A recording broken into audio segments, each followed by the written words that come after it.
അതൊക്കെ കേട്ടിട്ട് പോലും ബോസ് അതിന് പെർമിഷൻ കൊടുക്കുന്നില്ല. ഇതിപ്പോൾ വേണ്ട എന്നാണ് ബോസ് പറയുന്നത്. അവർക്കാണ് നിരാശയായി മാറുവാണ്. അവർക്ക് ഭയങ്കര ആഗ്രഹമായിരുന്നു അങ്ങനെ ഒരു പരീക്ഷണം നടത്തണമെന്ന്. അങ്ങനെ അവർ അത് രഹസ്യമായി കൊണ്ടുപോകാൻ തീരുമാനിക്കുവാണ്. അതിൻ്റെ ഭാഗമായി എടുക്കുന്ന DNA ആദ്യത്തേത് മാച്ചാവുന്നില്ല, രണ്ടാമത്തേത് മാച്ചാവുന്നില്ല.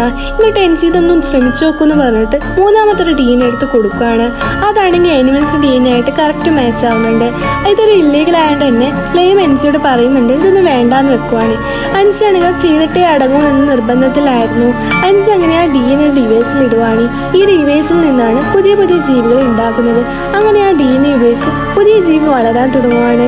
വളരെയധികം വേഗത്തിലാണ് ആ ജീവി വളരാൻ തുടങ്ങുന്നത്. ആ ഒരു ഡിവൈസിൽ എന്തോ പ്രശ്നമായതിന് ആ ജീവി വേഗം എടുക്കേണ്ടി വന്നു. പുറത്തെടുത്ത ഉടനെ ജീവിനെ കണ്ട് ഇതൊരു ജീവിയാണ് നമുക്ക് തോന്നിയേയില്ല. അങ്ങനെ വിചാരിച്ചിട്ട് അതിന് മറ്റൊരു മെഷീനിലേക്ക് മാറ്റുവാണ്. അവരാണെങ്കിൽ പോവാണ്. പിറ്റേ ദിവസം വന്ന് നോക്കുമ്പോൾ അത് ചത്തുപോയി എന്ന് വിചാരിക്കുവാണ്. എന്നാൽ വെറും തൊലി മാത്രമായിരുന്നു. ശരിക്കുള്ള ജീവി പുറത്താണെന്ന് മനസ്സിലാവുകയാണ്.